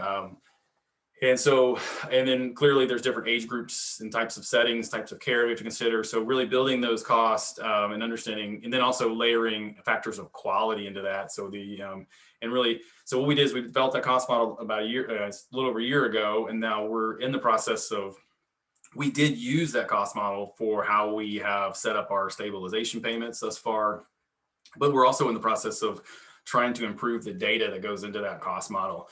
It's kind of a living, breathing kind of thing. This cost model is, it's meant to evolve and be to be used for the future. I mean, hopefully in Georgia, because there's always, you know, more and more information that you could use to go into those things. And so, you know, and then that's also been the impetus for additional data projects in Georgia to, you know, not only understand cost, but understand other factors in childcare around, you know, equity, underutilization, you know, service level. You know, when you talk about some of the goals of ARP about, you know, finding populations that are underserved. I mean, you need for that, and sometimes in most states, you know, are just starting to travel that path to getting that type of data in their systems and creating a means of actually measuring those things. So, I mean, the cost model is really the starting point. Once we had a lot of buy-in from our leadership around cost modeling and using data more and more, it's kind of, you know, the next step has been to do more of this, what we call we're doing a supply and demand data system to better understand those things, supply and demand, as well as other use our data in a more enterprise fashion across all of our programs. So, but cost modeling has been really helpful, and I hope it'll continue to be, you know, really informative to our policy making and our decision around, you know, whether it's rates or, I mean, I think a big thing we want to work on, especially we want to take the opportunity of all these dollars, is really to focus on, you know, ways we can improve the workforce and wages for the workforce, credentials for the workforce. And I think cost modeling can help you figure out ways to implement policies and investments in childcare other than just childcare subsidy. Well, I'm really glad you brought that up. I can't believe we haven't talked more about workforce as of yet. So other than sort of the direct support, you know, through stabilization grants, I know workforce is top of mind. We got into it yesterday. We talked a lot about early childhood mental health and supports through consultation for childcare providers and the stress that they've been under in the last year. Are there other examples, either from Georgia or Christine from you, that from other states you want to share, where, you know, outside of just sort of the crisis response of stabilizing folks, how states are being more forward thinking in their support of recruitment, retention, professional development, all of that?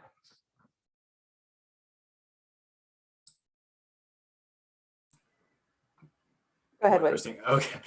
Well, anyway, sorry, I'll let you go first too. Y'all go ahead. And so in terms of, there are a couple of those items, I think we're really, I mean, when we look at on the ARP stabilization side, the 10% administrative amount, I think that's where we're really going to use some of those dollars to do. We want to, I mean, specifically some of the items we looked at around workforce is we actually do stakeholder engagement of workforce to figure out how we can communicate more effectively with the workforce to figure out what their needs are. I think that's really important.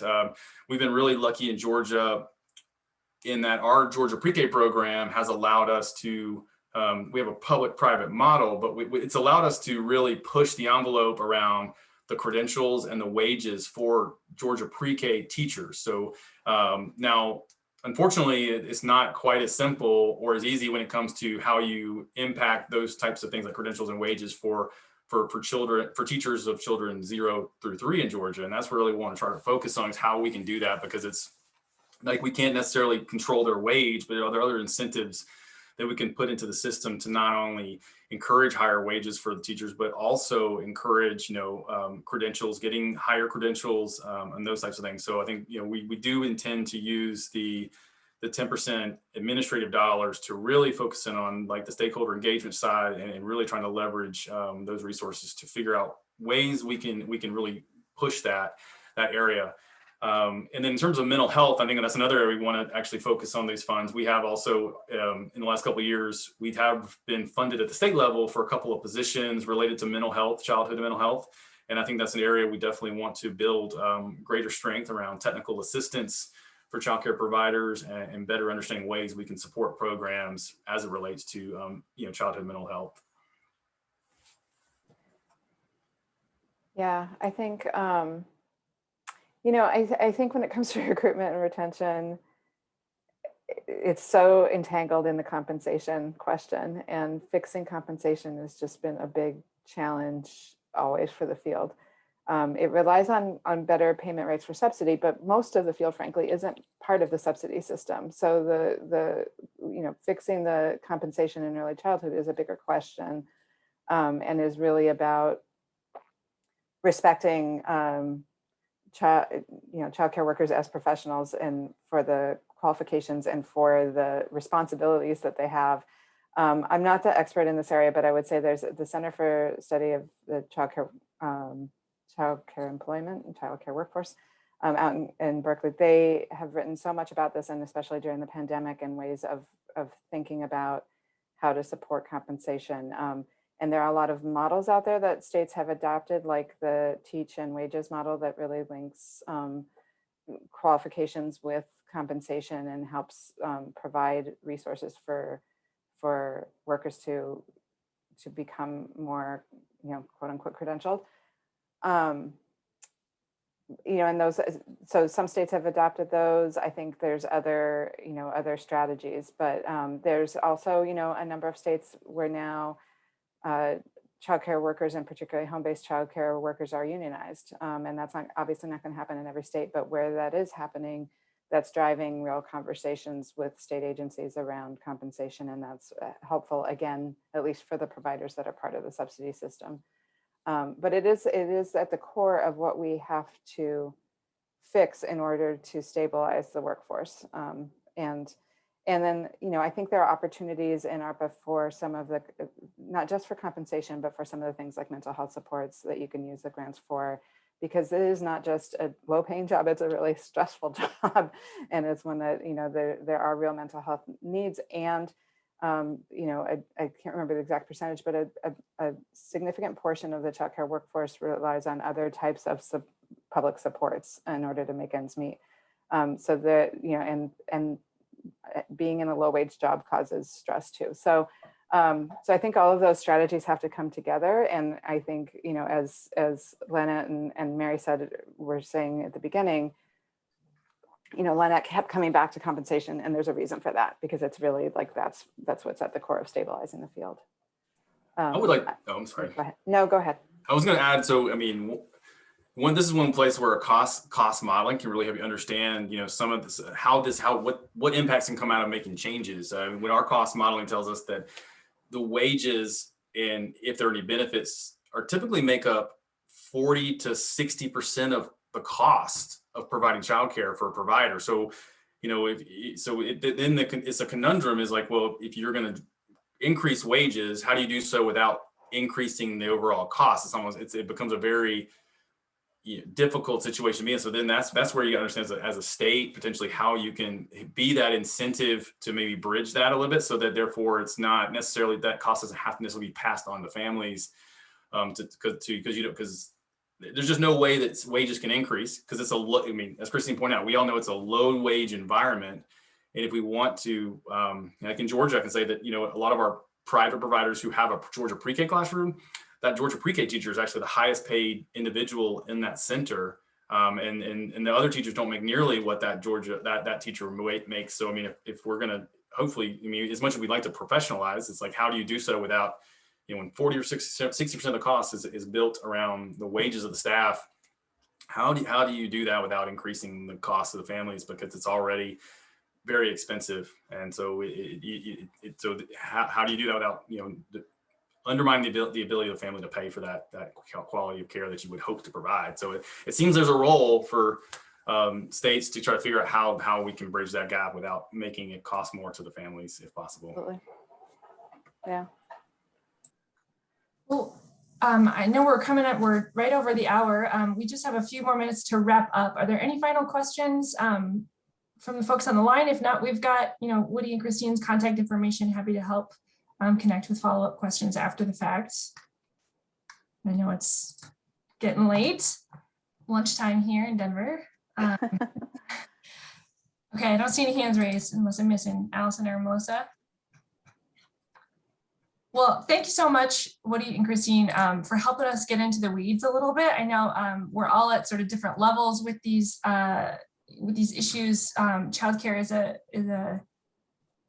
a complex world to get into. And so hopefully, though, I hope you all walked away with a few examples of innovations of things that maybe to go back and find out if they're happening in your state, or how funds are being used in your state. I hope we've given you some ideas. I'm gonna let Melissa pull up our Jamboard once more. Hopefully she's added a few things.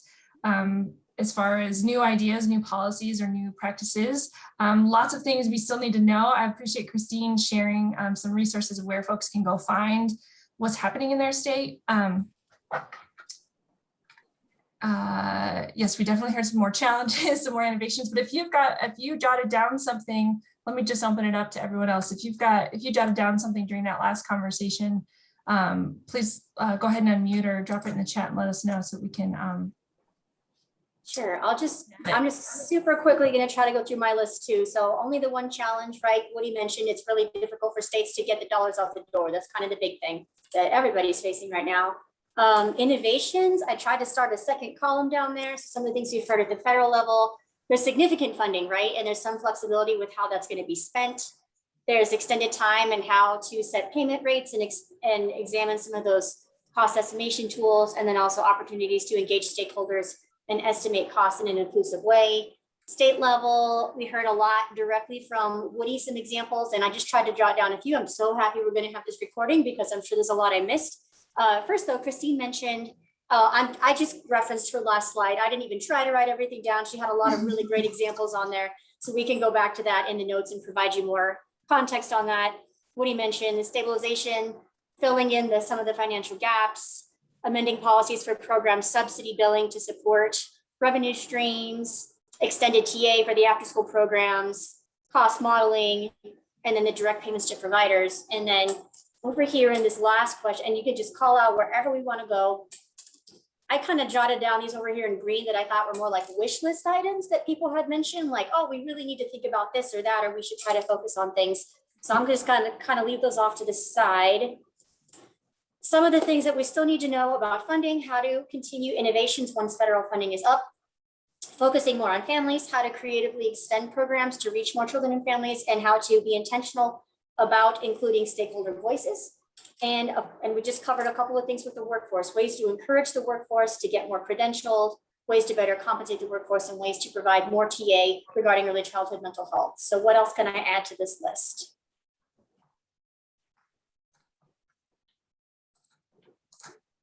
Or any list, I'm happy to go back as well.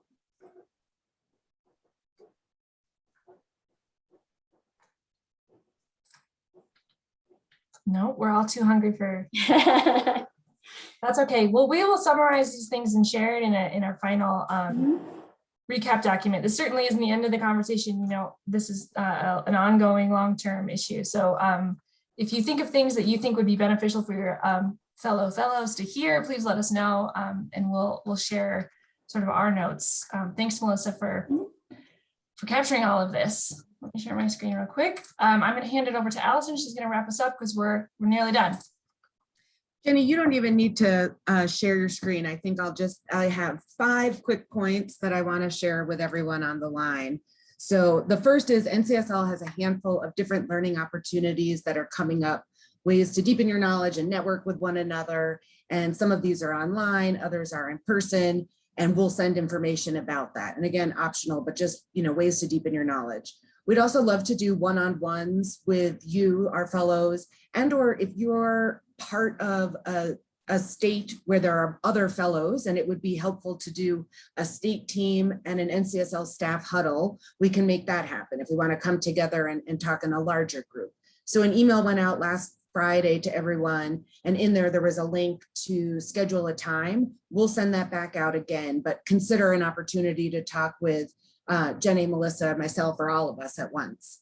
We'll have a recap document, which Jenny said there were a lot of resources flying through the chat. So we'll make sure to get that back out to you in a usable, friendly manner so you know what you're looking for and where it is. And then our listserv, fingers crossed, should be up and running. So you can anticipate 1 to 2 emails from NCSL staff over the next couple of weeks. Not long emails, but just all these things I mentioned. We want to make sure it's coming in bits and pieces and that you can see it and register for things and reflect on what we're sharing. July 30th is the big day where Chapter 3 is going to launch on Thinkific. That's going to be local and state systems and early childhood. So look for that. It'll be about 3 lessons, maybe 4 if we get the commissioner to record something. And then we'll meet again in August the 18th and 19th and really take a deep deep dive into funding and financing and sort of systems and where we go from here, what's next.